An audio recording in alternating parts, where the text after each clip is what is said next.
Hello and welcome back to the Sex and Healing podcast. I'm your host, Erin Kyna, and thank you so much for joining me as we take this wild ride through the realms of sex and healing together. Welcome back to season 2. It is awesome to be here. A break was absolutely necessary after our first 20 episodes, which is quite an achievement. But like all things in nature, we are cyclical beings, and a break is necessary, a chance to recoup, to review, to analyze, and to refresh myself. And I am back with a vengeance. I'm so excited to be here. I have so many words that need to tumble out of my mouth, so much good content to provide for you guys. I have a renewed sense of clarity and a renewed sense of passion, and I'm just really, really, really excited for what season 2 is going to bring you. So we would love your support here at the Sex and Healing podcast. If you wish to support us, then you could leave a 5-star written review. You could share the episodes with the people that you love, and I would love if you subscribe so you get a notification every time we release a new episode. But we also now have a donation ability. So there is obviously quite a cost involved in producing these podcasts for you. And so if they bring you value and you wish to donate, of course, it is not at all expected and it's not at all required, but even the smallest amount is extremely appreciated. You can do so at paypal.me/sex and healing. So for those of you who come back and listen to episode after episode, thank you. For those of you who are new to this world, welcome. It is amazing to have you. This episode, we're diving into conflict resolution. And of course, this is a topic that is hot off the press in my own personal life, which is basically what all these episodes are. They're part of my processing as I go through this amazing journey of life. And it is actually, honestly, a little bit weird to even call it conflict.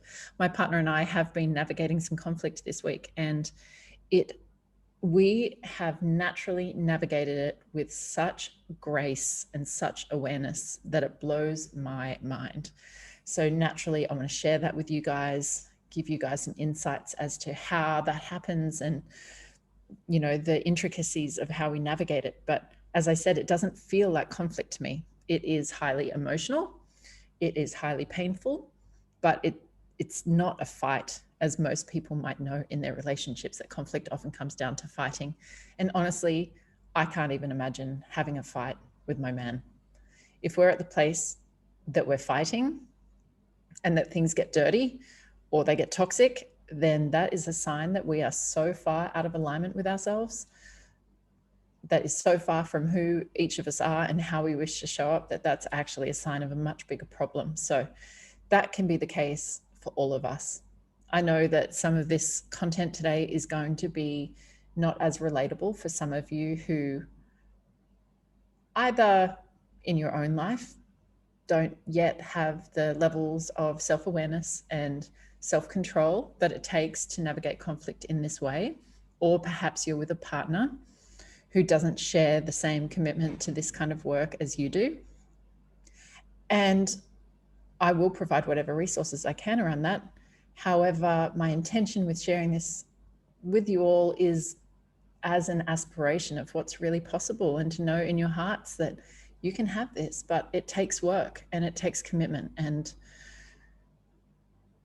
it's like all things. Later today, I'm recording an IGTV about premature ejaculation and erectile dysfunction. So you can hop over to my Instagram and see that there also. But essentially, one of the messages in that video will be the same as what I'm sharing here, which is these things take work and we need to commit to it. And no skill in our life, no ability that we have comes without working. So we need to be committed to these things, to put in the work to get these kind of results. And if you're with someone that doesn't share that kind of desire, then look, I've been in that situation. I've had these skills. The skills I'm expressing this relationship now, very, very similar. They might be a little bit more evolved, but they're very similar to the skills I was expressing in my past relationship. But was I trying to relate with someone that was my equal on this level? No. So it didn't matter how I presented my side of the situation, didn't matter how much I was communicating. If he was going to shut down and if he was going to withdraw and if he was going to detach from me, then I would never have got to the place that I'm getting to with my man now. So if you're in a partnership like that, then you need to really consider, is this person your equal?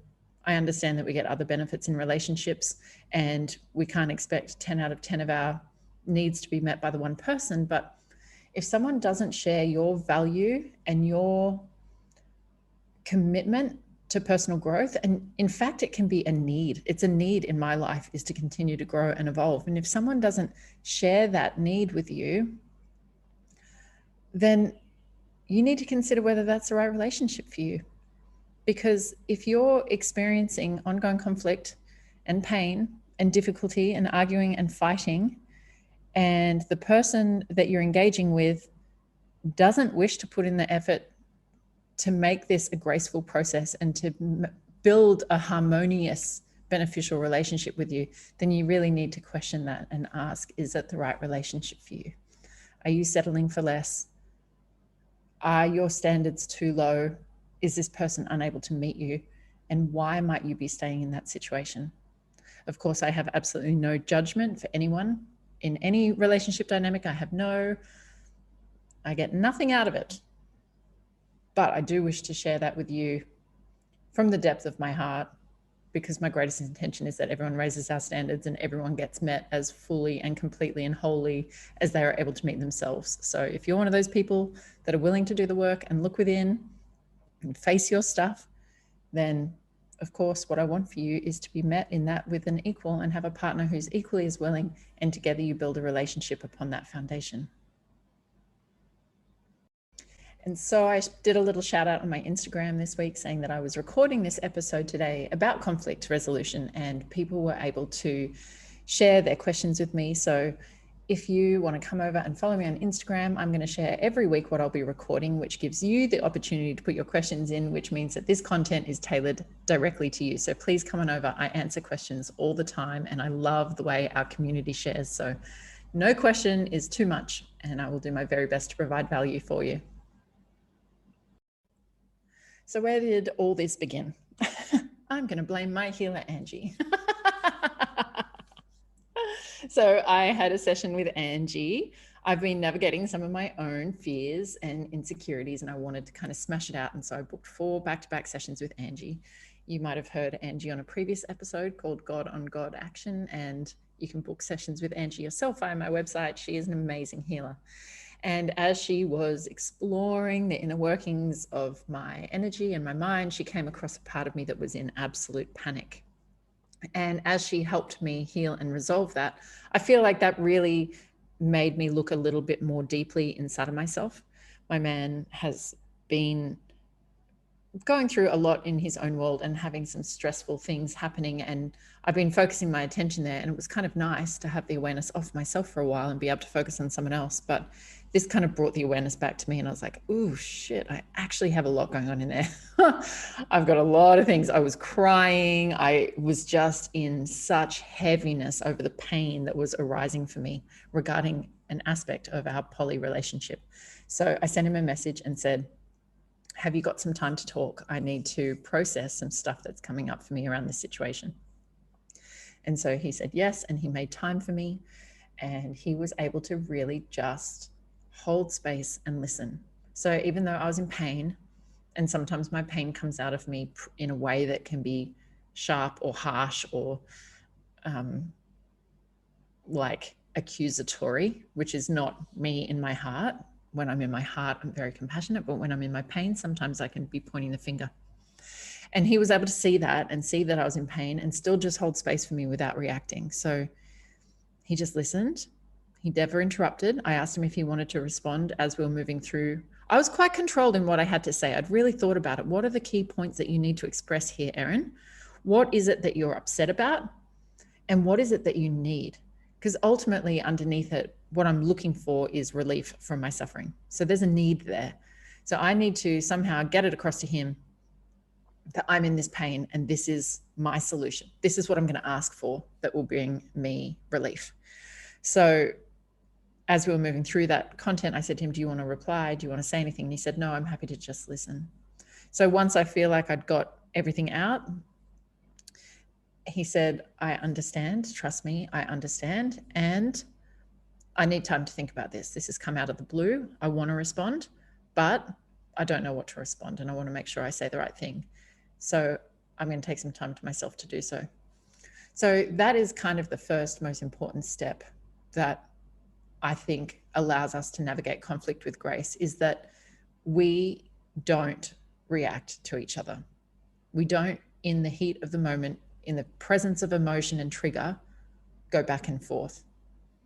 There is enough self-control and self-awareness there to say, I'm going to take some time out. I'm going to process this on my own. I'm going to go through what that's brought up for me, and I'm going to come back. So it's not so nice to be left in that energy, for sure. Like, the lower part of myself wants to like, no, we've got to resolve this. Like, tell me. But there's also a part of me that feels relief that there's one person in this engagement that has the control right now to say, I'm not going to get in this moment until I've thought about it. So we probably got back on another call within 12 hours of that, I'd say. So it wasn't even 24 hours. And then he was able to provide his side of things.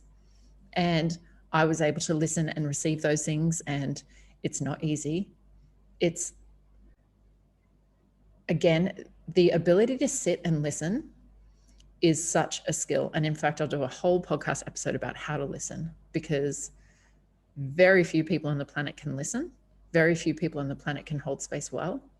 It is an absolute skill that you must understand and you must practice to be able to listen well. And so to listen well, what he offered me and what I offer him is that we are able to sit in just receiving mode, not forming arguments in our head, not trying to interrupt and correct what they're saying, to just really listen to what that person's saying. And to listen to what someone's saying is not just to hear the words, but it is to get to the point where you understand why. When you understand who they are, what they're doing and why they're doing it, what their needs are, what their values are, and seeing beyond the particulars of the situation. So if we get stuck, he calls it, we're getting stuck in the trees. I always say we're in the particulars and we want to get to the principles. Like, yes, we're looking at this one particular situation in our lives right now, and we can go back and forth in the he said, she said. But what we actually want to do is go beyond that to the principles of this situation that mean that it's kind of the core of the conflict.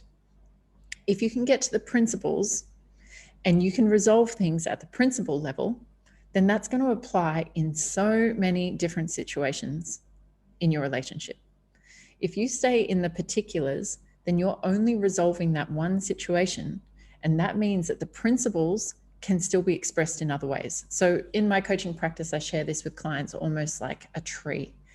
And the tree trunk is like the root of the problem. And all those branches manifest in every different direction in life. So if you're just to address one branch and pull the leaves off one branch, then there's still all these other branches protruding into your life. So if you go beyond the branch and you get to the trunk and you address things from the trunk, then you can impact the entire tree in every single way that it touches life. So when we're looking at this particular situation, it's really ultimately about my fear of abandonment and his need for freedom. If we can resolve things at that level, that his need for freedom is conflicting against my fear of abandonment or triggering my fear of abandonment, and we can heal and resolve that, then in any situation in life where he is expressing his freedom, or any situation in which I'm feeling my fear of abandonment, then everything gets impacted. We're improving everything at the core of the relationship. So this is another major point that people get stuck on the particulars. You said this thing this time, and you told me you were going to do this, and then you did this. It's not actually about that. If you're nitpicking at someone's words saying, well, you told me you were going to do this, now you're going to do this. The core problem there might be, I don't trust, or I don't feel supported. When someone else is getting nitpicked at, they might feel like you don't appreciate me. You're telling me off now because I didn't text you that one time I told you I'd text you at the hour I told you I'd text you at, and now you're attacking me because I told you I'd take the garbage out and I didn't take the garbage out. And like, I do the right thing 99% of the time, and now I'm getting attacked for this. So if we can get underneath what's really happening and go to the root cause of things, we're able to move through things much more easily. So he gave me his side of things, and that was an opportunity for me to just sit and listen, not listen from the point of Erin is trying to be right. Erin has a point to prove. Erin is trying to be in control, but actually with enough open-mindedness, because we've taken time and we're not in the heat of the emotion, then I can sit there and listen to what he has to say and then take my own time to be with that. What does that mean for me? That's new information for me. He's explained himself in a way that either clarifies the assumptions that I'd made about him, or he's given me new understandings of who he is and why he does what he does that I then need to apply to every other understanding that I have about him. I have to make decisions as to whether I believe that information or I trust that information, or how that information interacts with all the other information or assumptions that I've made about him. When you think that you know someone, that's a dangerous place to be in, because when you're in that place, like I know you, then we also place expectations on someone. We must always be open to the concept that we don't know them. We can't ever truly know another being. If we stay in that place of curiosity and we say, why do you need that? Why did you do that? We make space to really relate well, rather than from this rigid place of assumption and expectation. So he gave me that information. That night when I went to bed, I had so many thoughts running through my mind. I had so much emotion. I still had a lot of trigger. And I often find that when I go to bed in that state, that I wake up in the middle of the night. If I'm waking up around 3 or 4 in the morning, then I know that I'm out of balance and I'm stressed. And so I woke up at 3:30 in the morning. And God bless, this happens to me a lot also. I had such clarity about he and I. It was like this bolt of insight of like, wow, I just witnessed something in him. I can see what my next steps are. Because if I have made an accusation of someone, or if I've told someone that your actions are hurting me, it's likely that that person is going to feel some sort of defensiveness or guilt, or it's not going to be comfortable for anyone to receive the fact that the person that I love is hurting right now because of something that I'm choosing. And if we set off other people's defensiveness, if we make accusations, if we call people names, if we take stabs at the other one and their defenses and their walls go up, there is no resolution that's possible.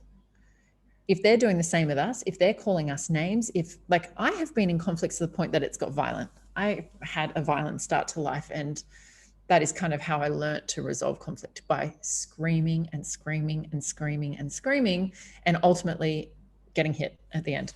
So to consider that I've come from that kind of environment where there was absolutely no conflict resolution skills to this place where we agree not to attack, we agree not to take stabs, where we take time and space to calm our emotions so that we can resolve things from a neutral place, and to be able to really listen to his side of the argument. If it's an argument, I wouldn't even call it an argument, his side of the circumstance perhaps. And then to have this clarity drop in that's like, wow, that's how to communicate, Erin. This is how to present your side. It's my turn now to share again. This is how I can share it in a way that's not going to trigger his defenses. That means that I can get the information to his heart before a wall comes up. Some people have their heart walls up all the time. Some people have it up some of the time, half the time maybe. And then some people have it only up when they're hurting. And that's me. My heart is very open and loving and compassionate. And then I have these times where I can be really withdrawn and hurt. And I saw the same in him. I saw one little flicker of it. I came face to face with his close-heartedness, and I was like, wow, that's the first time I've seen it. He wasn't acting from that place, but he was letting me know it was there. And so I'm very grateful for that insight that came overnight, because the next time we spoke to each other, I felt clear and I felt empowered, and I knew how to communicate in a way that's here for the construction of our relationship rather than the destruction. And so by this phone call, we had moved through the depth of the heaviness and the depth of pain. What I realized was this relationship is going to be painful. It is unrealistic to expect myself not to feel pain, which is what I was kind of trying to do, navigate around or avoid the feeling of pain that was coming up. But all I ever wanted was a depth of love and connection and sexuality that is out of this world. Like otherworldly proportion, love and connection and sexuality. I have not seen that in anyone else that I know. Of course, like I see authors talk about relationships like this, and I see people with public profiles portraying relationships like this, but in my personal life, I'd never seen this demonstrated before. But something in my heart knew that I could have this. I knew that this is how I showed up. And now I've met my equal, and this is how he shows up with the same kind of commitment and dedication to relationships as I have. So I realized in that you're asking for an amplified relationship. You're asking for more of everything. That also means that there's going to be pain, but it's an acute pain. And we choose to take the pain and heal it. When I think about the majority of people that I know throughout the history of my life, they choose safety and stability. They choose to get into relationships where they're not wholly fulfilled. They choose careers where they're not wholly fulfilled, but it's safe and it's stable. And they get the mortgage and they live in the suburbs and they stay in the same jobs for a long time. And they stay in these relationships where they get along, but that's it at its best. And you think, oh, they're avoiding pain. But actually, everyone's experiencing pain. Everyone. They might have some chronic, low-level pain of being unsatisfied in life. Mine seems extreme and acute, but we also address it and we heal it and we move beyond it. So we take it from conflict into healing. So my ethos is do it once and do it well. How can I navigate this pain that's coming up for me in a way that allows me to never have to go here again? I want to reclaim this part of myself. I want to reprogram that wounding, and I want never to have to feel this pain in this circumstance again. If someone wants to go and choose a safe and comfortable life and a safe and comfortable relationship, I have no judgment of that. It's not for me, but the majority of people on the planet are doing it, so it must be right for the majority of them. You can get away with not having to face this stuff. But in a relationship like this, the depth of connection requires that we're this deeply connected with ourselves. We see parts of our psyche that we couldn't see in any other circumstance. It requires this kind of relationship. It requires the dominant and submissive dynamic. It requires the sexual intimacy to take us to places inside of ourselves that we couldn't reach otherwise. And that's the whole fucking point of it, is that we're better people for this relationship, that this relationship serves us and allows us to grow. And, you know, when I first communicated to my man that I was feeling this pain and emotion, and he said, I need time and space, my anxious attachment fucking panicked. Oh my God. It is like immediately you question, have I done something wrong? Have I jeopardized love? Should I have spoken differently? Should I have not spoken up? Should I blah, blah, blah, blah. And the first thing he said was like, I'm very happy that you brought this up. I am not afraid of these kind of conversations. People don't want to jeopardize what they have. They don't want to jeopardize the safety and security for what they have. But this level of intimacy requires it from us, that we do share these things, and it's with the intention that we're better for it. So when I had that anxiety come up, I sat and I meditated a lot, and the message I got was, he needs to hear this message, is that I must also remember that I'm his equal. And as much as he's my teacher, I'm his. And that there's insights that I can provide for him, because he cannot see himself to this depth in this way without me reflecting it back, just as I cannot see myself this deep without him reflecting it back to me. So because we have that commitment, because we make that agreement from the beginning that we're here to grow, we're here to be better for people for it, and we'll be in this relationship until that no longer happens. Of course, we both want maximum longevity out of this.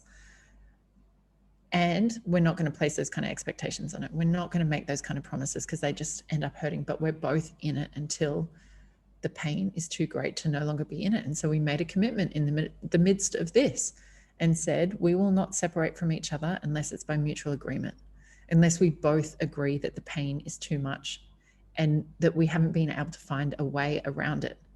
At that point, we agree that we transition out of this relationship.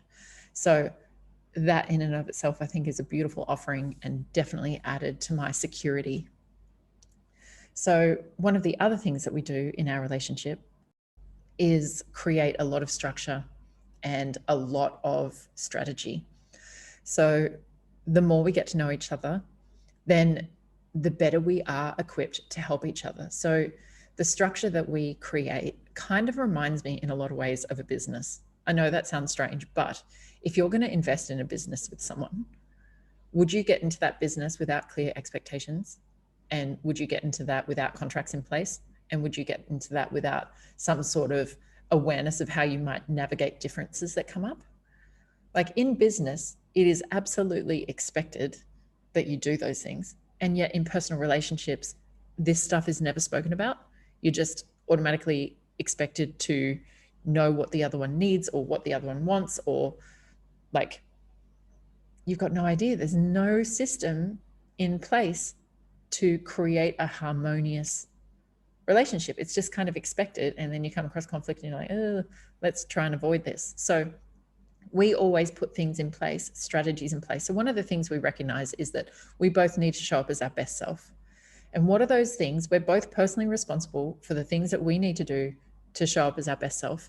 And then we put structures around the relationship to make sure that we maintain that. So one of those things is we're never going to live together. Well, it's unlikely. I'm never going to say never, but it's unlikely that we're going to live together because domestic partnership comes with a lot of problems. It comes with a sense of taking each other for granted and just kind of merging into the sameness. It's going to really impact our sexuality. So we want to make sure that we both have a lot of freedom and a lot of autonomy, and our time together is rich and passionate and enjoyable. And then we go back and be free again, that we both get our needs met from other people as well, so that we can not put all the pressure on us to be everything for each other, which will then erode the quality of our relating. So we are always saying, how can I best support you with that? What is it? What's the strategy we can put in place? So in order to be our best selves or to hold our own center, we start to become aware and attuned to each other. What are the signs, the early signs that we're starting to slip from this place? In the 10 months we've been relating, he rolled his eyes at me once. One conversation where he rolled his eyes twice. And I was like, I was very emotional and very tired. I was like, I don't have it in me to be okay with you rolling your eyes at me right now. So I need to leave. And when we spoke the next day, he said, that was really big for me, because I know that when I'm rolling my eyes, it's a sign that I'm out of balance. And my family will say to me, you're rolling your eyes, or you're losing your keys. And it's a subtle sign to say, check in with yourself. You're losing your center. So those signs for him start with some little things like losing your keys or not being able to find your sunglasses because they're on your head. And then they might progress to feeling a little irritation inside. And then they might progress to the point where you're rolling your eyes because the irritation is becoming obvious. And as you progress down that path, you eventually get to the point where you lose control and you lose your temper. And so if the people around you are aware of these early signs, then they can lovingly point it out. So after I called him out and said, you've rolled your eyes at me, he was like, wow, that's a reflection for me. So now I know, don't take it personally. It was such a fucking amazing thing for me, for him to say, baby, if you notice me rolling my eyes, then just let me know. And that's a sign that I need to stop and breathe and recenter myself. You don't need to take it personally. And I was like, wow, that's so true. It's not about me. So in fact, now, rather than just saying, you're rolling your eyes, I would actually be thinking, what do you need? If you're losing your center, what do you need? And what do I have to give that can help the person that I love, get back to center. So for me, that center looks like a very strong spiritual connection. So I've been a spiritual person my whole life at the core. It was very evident when I was a child, and then it shut down for a long time. And then I had to go and find it again. But you kind of get confused being a as spiritual as me, because all I want to do is meditate. All I want to do is exist in these other realms where there's peace and where there's love and where there's answers. And sometimes I have to function in the real fucking world, and I can't just be spiritual. And, you know, I've been in relationships where my spirituality hasn't been understood and has been judged. And, you know, at worst, someone would shut it down. And at best, people would be like, oh, okay. They didn't really understand it, but they didn't support it. So I've always kind of had this inner conflict, is like, how do I get through the world when all I want to do is be with God? I just want to meditate. I just want to be spiritual. I just want to serve from that place, but I have to get about in the real world and get real world stuff done. And he had said to me, I'm going to be watching you. I'm going to be looking for these signs. And I'm going to say, baby, go top up, which is a bit of a personal joke for us, because I didn't realize that Americans don't know what topping up is. It's a very common Australian thing and Indonesian thing where the data on your phone runs out and you need to top up your phone, or you need to top up your electricity meter for your prepaid electricity. So he had never heard top up before, but he loves it and he sees how appropriate it is. So when my spiritual connection is fading, he says, baby, go top up. And I'm like, oh, I need to go and meditate. I need to go and just be in silence. And when I do those things, then I'm the best version of myself. And now I have this very worldly, grounded, earthy man who can support me in the physical realms to give me the maximum amount of time floating around with spirit and knowing that it's okay. And in fact, not that it's okay, but he wants me there, because that's the best version of me. That's the radiant, loving, joyful, lighthearted, free Erin. That's where my best work comes from. But what happens when I start getting worried about work, or I start getting worried about money? Like, I get very stressed and I get overwhelmed and I've completely dropped out of my center. So he knows when these little signs are coming up and he can gently nudge me back towards spirit. I notice when these little signs are coming up for him, I can gently nudge him back towards his center. So his center is very earthly. It's very present and grounded and embodied. We're kind of the opposite ends of the spectrum like that. If I'm the crown chakra, he's the base chakra. So he just needs to breathe and be present. I need to go and breathe and be with spirit. And then we get to exist as our best self. So now a roll of the eyes or an emotional expression isn't personal to either of us. It's just like, this is how we get back to our best self. So these kind of structures and these kind of strategies mean that next time we don't have to get to that place. We never need to reach a place where I'm completely overwhelmed. He won't reach the place where he's losing his temper. We've got strategies to stay closer to our center for much longer periods of time, which is absolutely amazing. You know, I've always said in relationships, I do not believe in compromise and I do not believe in sacrifice. I would say that the majority of relationships, people believe that relationships are compromise. We have spoken about this now and the strategy that we will take. So my intention is never to stop him or take anything away from him that he wants, is understanding that freedom is such a high value and a need for him and for me too, is that I'm not going to be like, you can't go and do blah, blah, blah, blah, blah, whatever it might be, or I don't want you to have that. Like, that's not my place. And that's not how I love. When my pain comes up, it becomes difficult to completely honor the freedom, but I don't want to live from my pain. I don't want to live from my wounding. That's my work to get to the bottom of that so that I can love in the way that I want to love, which is be free. I love you so much that I want you to be free. I want you to follow your own alignment from an open-hearted place. If his heart's closed and he's pursuing what he wants in a ruthless way where I don't matter anymore, then I've got a massive problem with that. But if we stay in our hearts and we say, okay, that's what you want, that's the direction that you're going, I'm finding it difficult. How do we get from here to there? What does Erin need in this particular circumstance to feel relief? So that might be, I need more reassurance and validation, or I need more time with you in the next couple of weeks, or I need to know that we're going to speak on the phone every day in that window of time. What I want to do is come together in these moments and strategize based on what do we have available that we can give, and what are the things that we absolutely can't. If we're sacrificing the core of ourselves, his need for freedom to try and appease me, that is a toxic and destructive place for us to operate from. That is not sustainable. And our commitment is to build a robust and sustainable, loving, expressive relationship. So if anything jeopardizes our sustainability, then we've really got a problem there. So if we can come together, knowing that I'm always going to be more flexible than him in nature and in submission, that it's mostly going to be me moving and working to try and accommodate this. And also because a lot of it's going to be my pain and my wounding. Like, I have to accept that.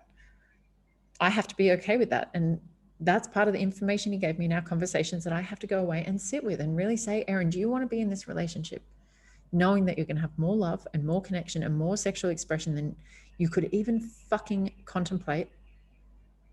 But the price that you pay is that you're going to have to do a lot of shifting and changing around your pain, and you're going to have to tolerate things that are painful in order for him to have what he wants when you don't get what you want. But always knowing that my needs are very important to him and he will give me what I need. But ultimately he will get what he wants. That's fucking difficult. That I really have to sit with. And I say yes to that now.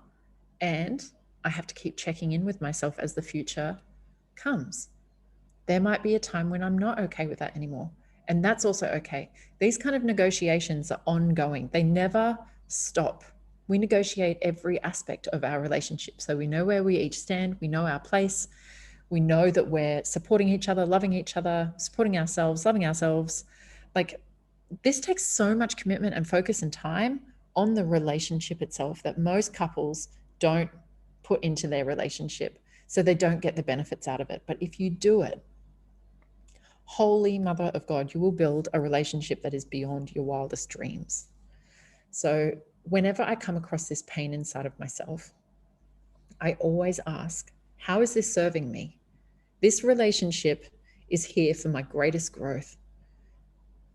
My soul scripted this exact circumstance. What is it here to help me learn? How am I here to grow? How am I going to be a better person for navigating this?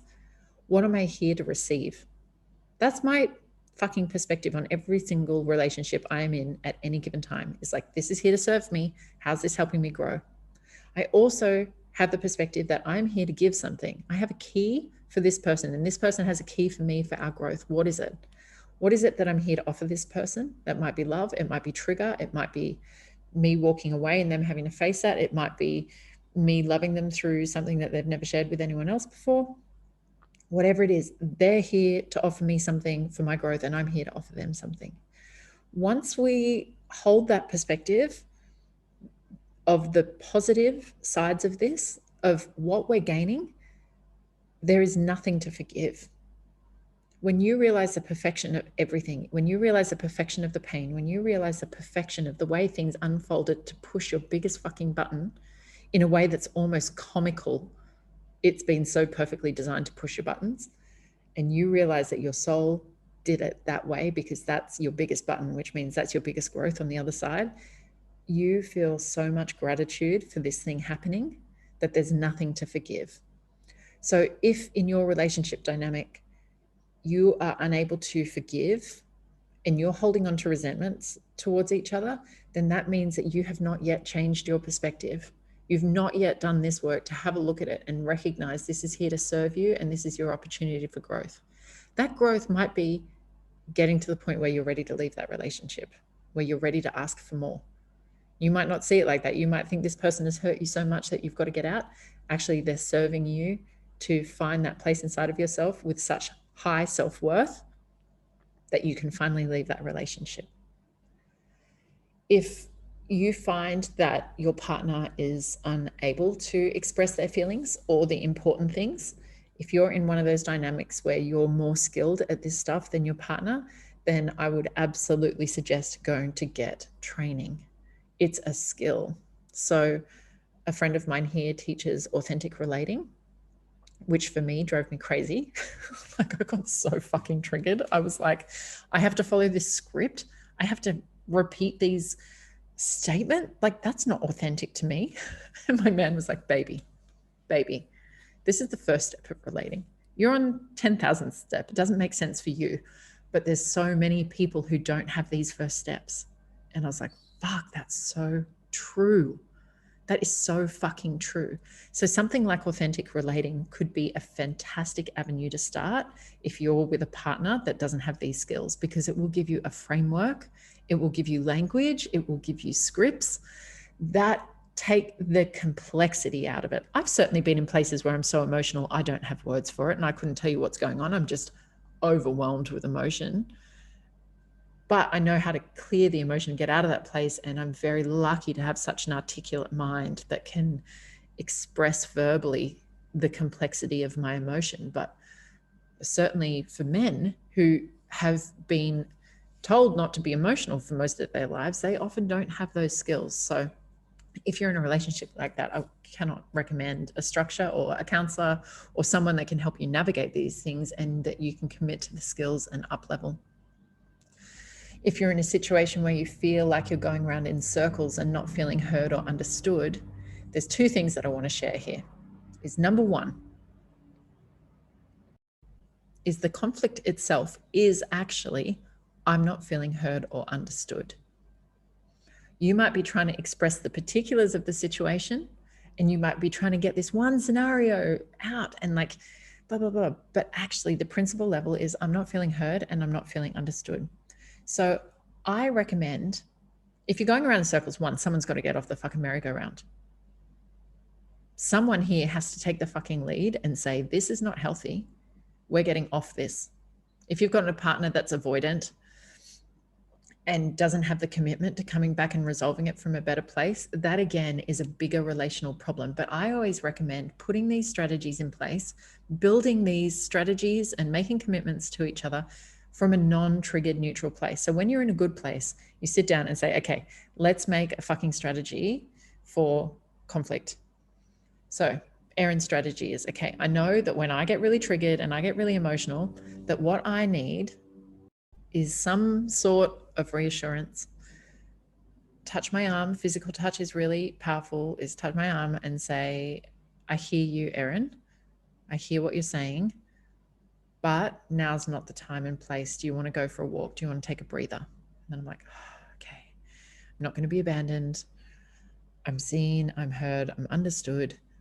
Yes, I actually will take a breather. And I promise you that if you say those things to me and act in that way, I'm going to take a breather and I make the commitment, I will come back and resolve it from a calm place. And then the other party will say, okay, when I get triggered, I react like this.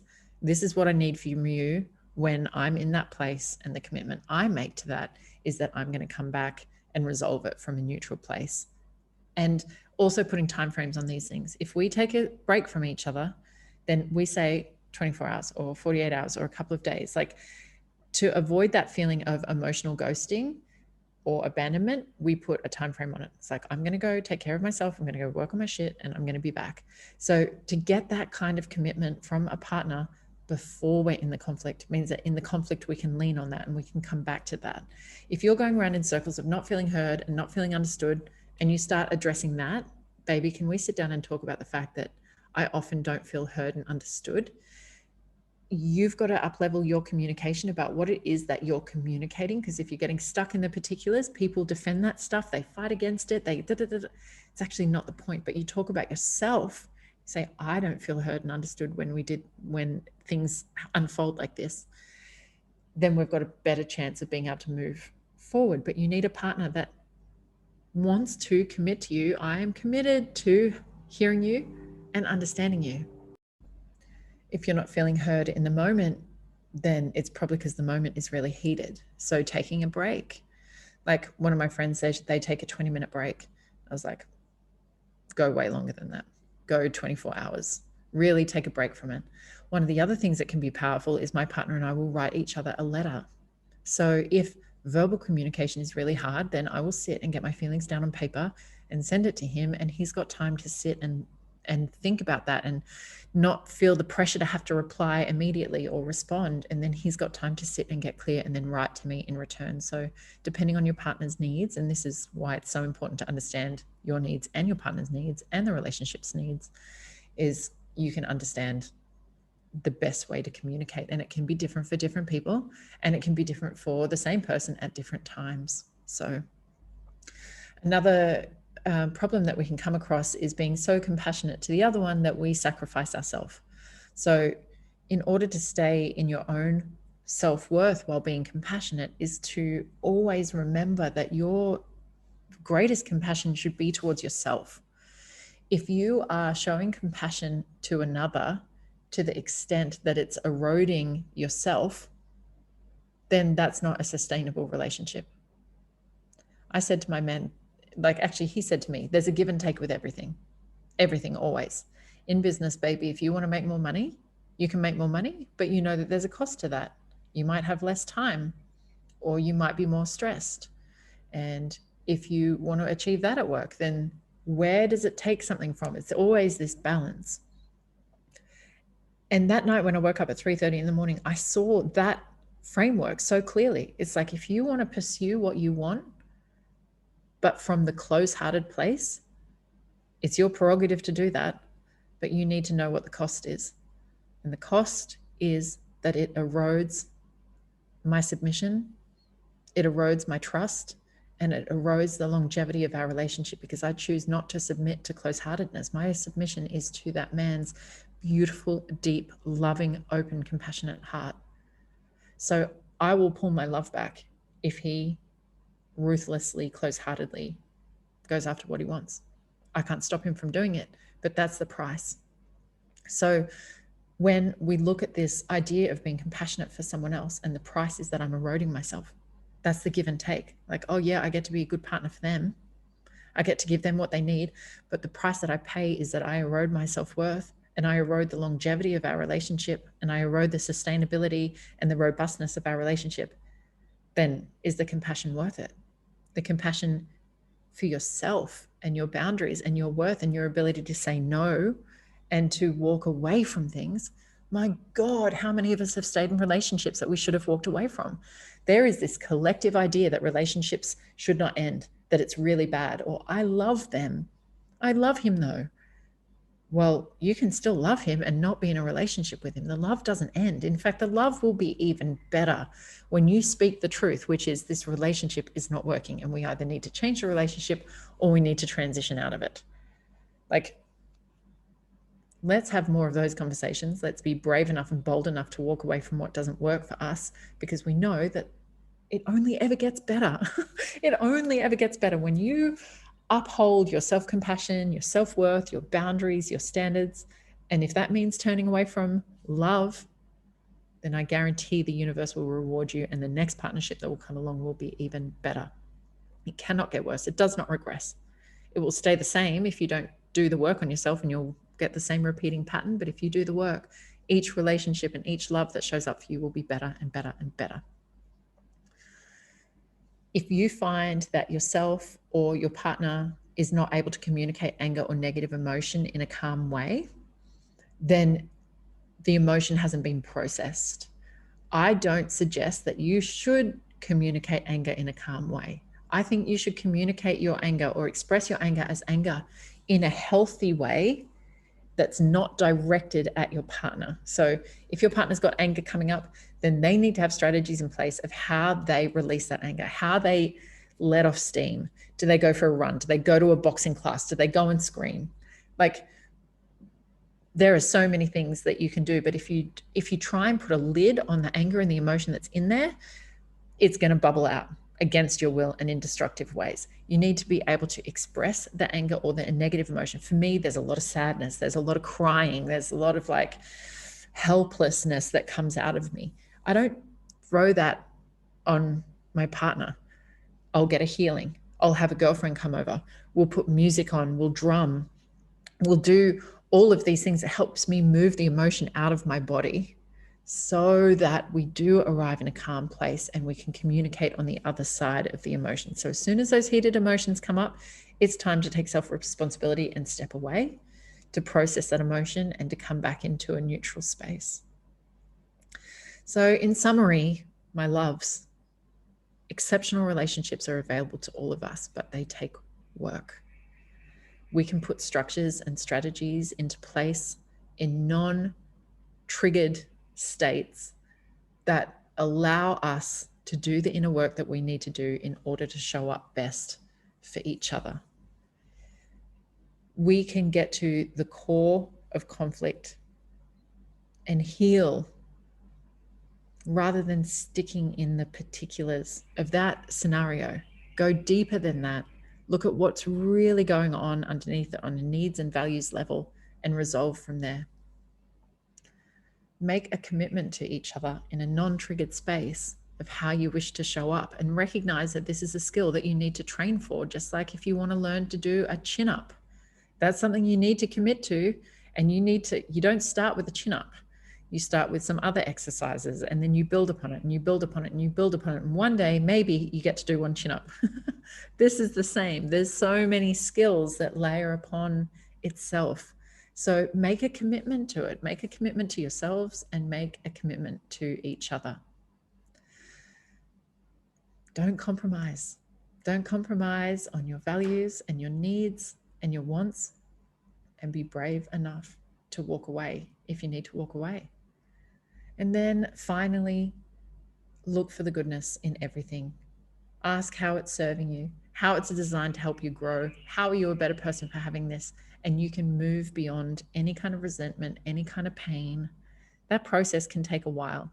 When I think about some of my deepest pain in relationship, it might have taken me 2 years to really get past that thing. But when I got past that thing, I felt the most overwhelming love and gratitude for the way it unfolded because of who I am now. And I can see it. And I know that's the case for you guys too. So I really hope you've enjoyed this episode of Sex and Healing. As always, I love hearing from you. Please let me know what you took away from it, or whether you had any further questions. Please share it with someone that you care about, especially if you've got a partner. Sit down together, create your strategies, and please subscribe so you never miss an episode. I'm sending you all of my love. And until next time, laugh loud and fuck louder.